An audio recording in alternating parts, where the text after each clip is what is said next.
시간을 크게 나누면 세 가지로 나눌 수 있습니다. 첫 번째는 낭비된 시간입니다.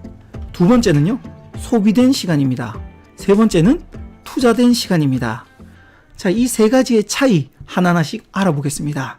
먼저 낭비된 시간은요, 쓸데없이 일에 까먹고 시간이 모두 다 낭비된 시간이에요. 말 그대로 사라지는 시간이죠. 생산성이 거의 없는 시간.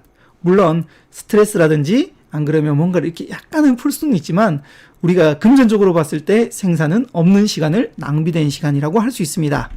자, 그 대표적인 예가 바로 게임, 스마트폰, SNS, TV입니다. 여러분 이거 많이 하시죠? 저도 많이 했습니다. 자, 낭비된 시간을 계속 사용하면요, 가난해질 수밖에 없답니다. 이 시간들의 특징이 또 하나 있는데요, 여기에 잘못되면 중독됩니다. 자, 게임 중독 들어보셨죠? 스마트폰 중독 들어보셨죠? SNS, TV 중독, 다 중독될 수 있습니다. 예전에 저도 게임에 중독돼가지고 제가 학창시절에 정말 게임에 많이 빠져 있었던 적이 있었습니다. 낭비된 시간이었죠. 자, 그리고 낭비된 시간을 다른 시간으로 변경해야만, 즉 이 낭비된 시간을 탈출해야만 부자가 될 수 있다라는 겁니다. 그래서 이 낭비된 시간을 없애는 걸 추천드립니다. 자, 두 번째는요, 소비된 시간입니다. 소비된 시간은요, 경제적인 측면이나 정서적인 측면에 해당 시간에만 이익이 창출하는 그런 시간을 말합니다. 이 소비된 시간은 현재 한 번 투여하면 1대1 비율로 교환은 되지만 지속적인 창출은 불가능하다는 겁니다. 자, 그러면 대표적으로 우리가 시급하는 거, 그리고 기계적으로 단순하게 일을 하는 것이 바로 이 소비 시간에 해당됩니다. 이 소비 시간에 해당되는 그 급여가 높아도 자신이 움직이지 않으면 생산성이 계속해서 발생되진 않는다라는 겁니다. 예전에 제가 그 파이프라인 이야기 한번 했었죠. 아무리 물통이 커도 그 물통을 매번 나르다 보면 나이도 들고 건강이 나빠지기 마련입니다. 그래서 아무리 급여가 높아도 자신이 움직이지 않으면 생산성이 없습니다. 근데요, 대부분의 사람들은 이 소비된 시간을 투여하면서 부자가 되길 원한답니다. 저 또한 그랬어요. 이제 마지막 세 번째, 투자된 시간입니다. 부자들은 바로 이 투자된 시간을 많이 쓴다고 하는데요, 해당 시간을 투입하고도 오랫동안 수익을 올리는 시간이에요. 자, 한 일을 했어요. 근데 그 일이 계속해서 수익을 발생시키는 일입니다. 그래서 투자된 시간은 지속적이고 반복적인 이득을 창출시킨다라는 겁니다. 자, 대표적인 게 바로 부동산입니다. 자, 부동산을 제가 만들어가지고 집을 지었어요. 아니면 샀어요. 그걸 갖다가 투자해놓고 시간이 지나면 저에게 월세라든지 이런 것들이 들어오잖아요. 한 번만 하면 계속해서 이득이 발생되는 겁니다. 지식도 마찬가지예요. 제가 어떤 책을 읽었습니다. 이 책을 한번 읽는데 시간을 투입했지만 이걸 갖다가 생산적으로 계속 써먹으면 어떻게 될까요? 네, 맞습니다. 이것 또한 투자된 시간입니다. 그래서 부자들은 독서하는 시간을 늘 확보를 많이 한다고 하죠. 그래서 워렌 버핏, 마이크로소프트의 빌 게이츠 등등 많은 부자들은 독서를 합니다.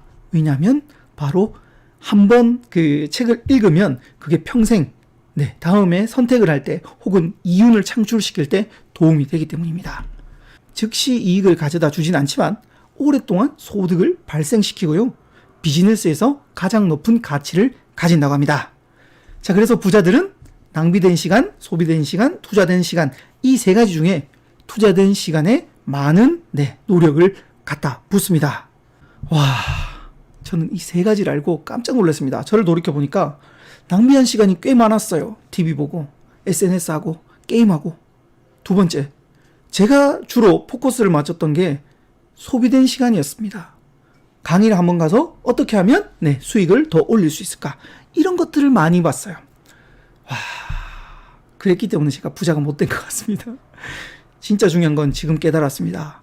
투자된 시간을 계속해서 말 그대로 만들어야 된다는 겁니다. 투자된 시간을 어떻게 만들 수 있을까? 첫 번째는 책 읽으십시오. 지식을 쌓는 일은 나중에 선택을 하거나 아니면 여러분들의 일에 도움이 될 겁니다. 그리고 투자 활동입니다. 앞서 말했던 부동산, 주식, 채권, 내가 일하는 게 아니라, 즉 내가 한 번만 어떤 일을 해놓으면 이 돈이 알아서 나를 위해서 돈을 벌어줄 수 있는 일, 그걸 꼭 한번 찾아보라는 겁니다. 그리고 이 비즈니스죠. 여기서 말하는 SNS는 생산적인 SNS입니다. 어떤 일을 통해서 그 SNS의 포스팅을 통해서 수익이 발생되거나 유튜브를 통해서 수익이 발생되는 이 비즈니스를 한번 해보라는 겁니다. 1인 지식 산업이 있습니다. 이건 뭐냐면 온라인 강의 혹시 보셨나요? 크몽이라든지 타링이라든지 안 그러면 뭐 톡 101인가요? 뭐 이런 다양한 사이트가 있습니다. 부자들을 잘 찾아보니까 사업을 해서 성공한 사람들이 제일 많습니다. 확률적으로 봤을 땐 제일 많지만 위험성이 높기 때문에 막 100% 권장한다 이건 아니지만 사업도 한번 좀 생각해 보시면 좋을 것 같습니다. 자기 자신만 이렇게 일을 하는 것이 아니라 레버리지, 다른 사람들을 함께 고용함으로써 내가 할 수 있는 한계의 양을 극복할 수 있는 게 바로 이 사업에 해당되었습니다. 투자된 시간에 대한 이야기를 좀 더 해드렸는데요. 자, 여러분들은 잘 생각해 보세요.